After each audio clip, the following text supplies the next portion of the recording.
Shields up, Ironbreakers. Rurikhan here coming at you with another video. Welcome back to Monster Hunter, and today we're going to be talking about Generations Ultimate.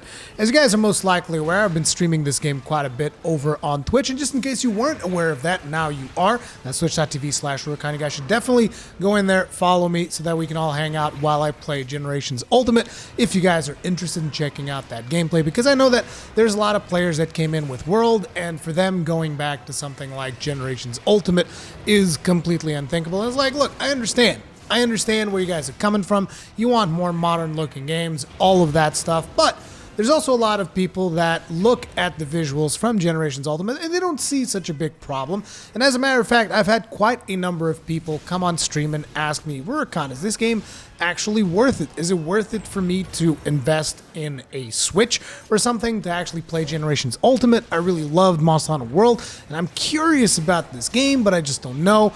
And it's a very difficult proposition whenever someone asks me whether or not they should buy a console specifically to playing a game. To me, it's more like, look, if you already own a Switch, then most definitely it is worth it, because you can probably get the game pretty cheap at this point. I think I've seen it as low as like $30 for the ridiculous amount of content that you can get with this game, which is basically the biggest Monster Hunter game ever made with the most varied playstyles possible. Like, I know that in the footage that I'm going to be showing you, you will most likely just see me play the Gunlance, and most likely it will be Valor style. Like, just know that you have all of the 14 weapons that you have in World, and each of these weapons has 6 different playstyles that present you with extremely different gameplay opportunities for each of the weapons. That's a lot of different playstyles, and on top of it, it sports the most monsters of any Monster Hunter game.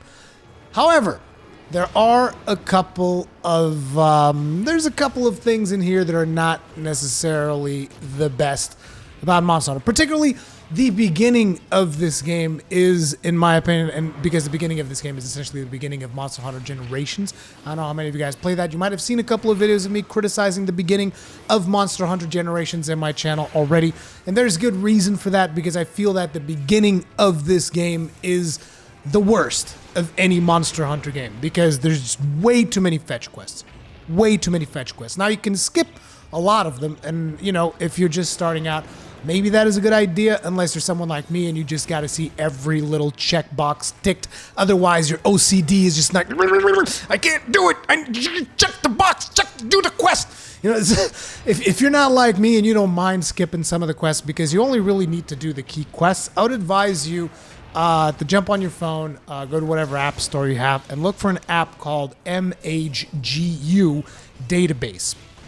And in there, you can actually go to quests and see what are the key quests that you need to do in order to progress. And so basically you can focus on the monsters that you want to farm whenever you feel like you want to farm something, you know, craft a specific bit of armor or something along those lines, and the quests that you actually have to do when you want to advance to the next tier of monsters. That app also has way more uses. You can check the weaknesses of every monster, because this game doesn't really have like a hunter's notes as good as Monster Hunter World, that actually shows you the weaknesses of each monster after you've fought them a couple of times, which, may I just say, that is potentially one of the best things that ever came to Monster Hunter, is actually having the database inside the game. That is so useful. But, you know, for these older games, you might want to download the respective database. It's just really useful. Like, you might think, oh, but I'm a purist and all this other stuff. Yeah, but there's way too many things in here for you to try to figure it out on your own. Other people have already figured that stuff out. You don't have to, like, blow your brains out trying to figure this stuff. But anyway, I still haven't answered the question whether or not it is worth it for you to get the console just in order to get this game. And it's like, one of the reasons why this is such a tough question for me is because I really like the Switch console, so I'm extremely biased when it comes to that, which is why, you know, I can't just flat out say, oh, you guys should definitely get a Switch, just get a Switch right now. I can't say that, because I really like this console. Doesn't mean you're going to like it. And one of the reasons why I like it is because it is a handheld that you can put down on a dock and it works on your TV, which is the biggest gripe that I've had with handhelds over the years. And the reason why I never played handhelds when I was at home is because I have a big TV. I don't want to be looking at my handheld in my hand when I'm home. I can't do it because I have a TV. And the hybrid nature of the console is potentially one of the biggest selling points for me. Is I can take it anywhere I want with me, and then when I'm home, I can play it on the big screen, right? So I'm biased. However, one of the things that I can definitely tell you is that there are a lot of really good games on the Switch. Namely, I mean, this is pretty much a given. Breath of the Wild is one of the best games that I've ever played, hands down. Like, some people don't like Breath of the Wild. I understand that maybe it's not for everyone, but for me, like, it completely blew my mind when it came to open world games because it just completely turned the formula on its head. It's like, no, it's an adventure. So you got Breath of the Wild. You got a bunch of more. You got the Super Mario. What's it called? Super Mario Odyssey, which might just be one of the first Mario games I've actually finished in. I can't even imagine how long it's been. You got Xenoblade Chronicles 2, which is hands down one of the best JRPGs I've ever played. I love Xenoblade Chronicles. As a matter of fact, Nintendo, please remaster Xenoblade Chronicles 1 on the Nintendo Switch and Xenoblade Chronicles X too. Like, even though I already finished Xenoblade Chronicles X, I'd love to be able to play it on the Switch as well. It's just like, you know. Anyway, you got Xenoblade Chronicles 2 as well on there, which is a fantastic game. So what I'm saying is that I wouldn't tell you get a Switch just for Monster Hunter Generations. I would tell you, see if there aren't a couple of other titles that maybe you want to get in on. And maybe if you have like 3 or 4 games that you see a lot, oh man, these games look really good on the Switch. Maybe I'd like to get a Switch for these 4 games, you know? Then yes, I would definitely say at that point it is worth it. But like I said, I'm biased. I'm very biased when it comes to Switch because I really like the console.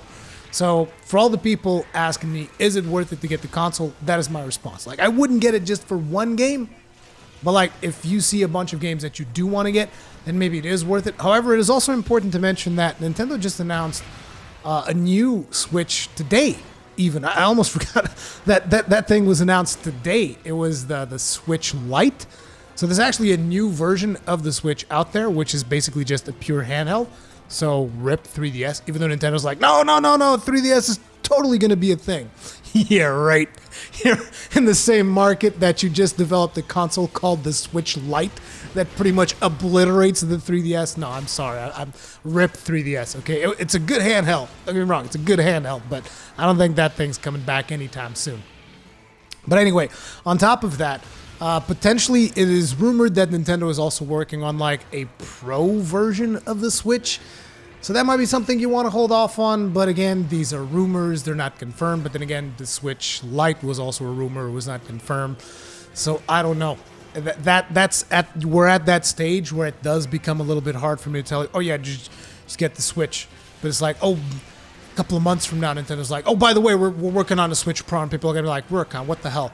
So it's like, it's a really tough time. But at the same time, like I said, if you already own a Switch or you're planning on getting a Switch, then Monster Hunter Generations Ultimate, if you are someone that likes Monster Hunter World, this is a no-brainer. Do realize that this is a very different game. As you guys can clearly see from the footage going on in this video, this is a very different game from Monster Hunter World. It does not have a lot of the quality of life features, but at the same time, it has a lot of appeal in its art style and the craziness of the weapons that you can craft, and just, I feel like there's so much soul put into these older Monster Hunter games.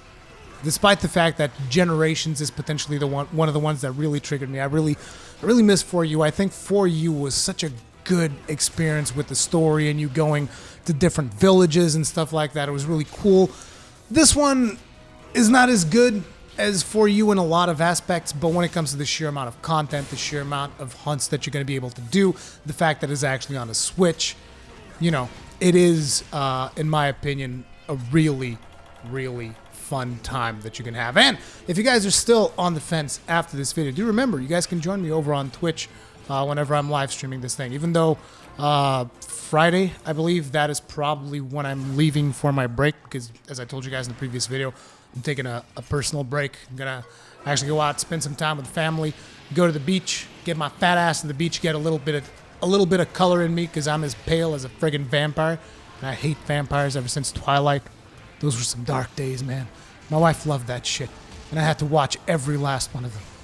Good God, no one should have to suffer through all that. Anyway, that is going to be it for this video. I'm rambling a little bit, but either way, thank you all very much for watching. If you guys did enjoy this video, hit it up with a like. I love all of you. I really appreciate everyone's support. Everyone that takes the time to like the video, really, just know that you really, really helped me out.